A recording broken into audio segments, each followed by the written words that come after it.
Masa penahanan sementara mantan Bupati Tabanan, Niputu Eka Wiryastuti, berakhir.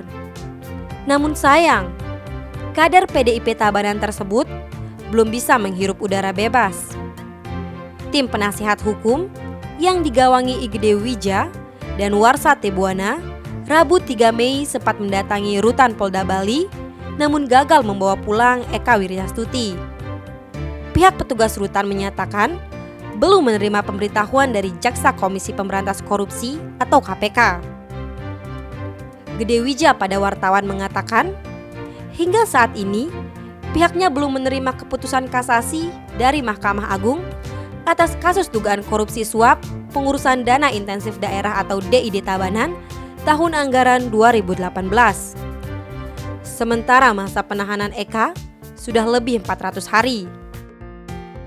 Dijelaskan dalam surat penahanan dari KPK, Eka Wiryastuti mulai ditahan di rutan Polda Metro pada 12 April 2022 lalu dan berakhir Selasa 2 Mei.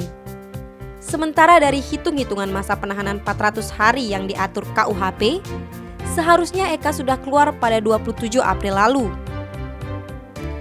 Tim penasihat hukum Eka Wiryastuti juga sempat menghubungi jaksa KPK yang menangani kasus ini, namun tak ada jawaban. Akhirnya, Gede Wija dan Warsa Tebuana menemui Kapolda Bali, Irjen Putujayan Danu Putra. Ditambahkan, pihaknya akan kembali mendatangi Polda Bali hari ini untuk kembali meminta anak Ketua DPRD Bali, Nyoman Adi Wiryatama ini dikeluarkan dari tahanan.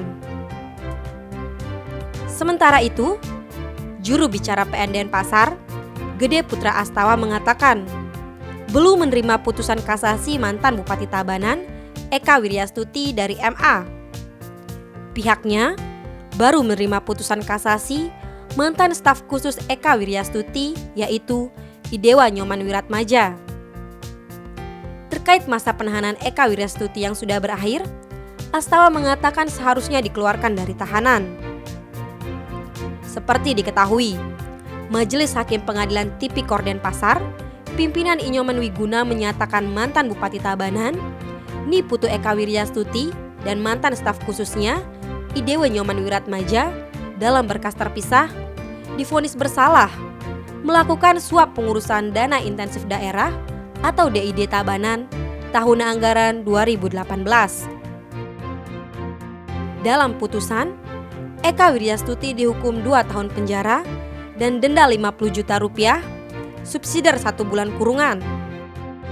Sementara, Dewa Wiratmadja bernasib mujur karena divonis lebih rendah, yaitu 1,5 tahun penjara dan denda 50 juta rupiah, subsidiar 1 bulan penjara. Tim Bali Express melaporkan.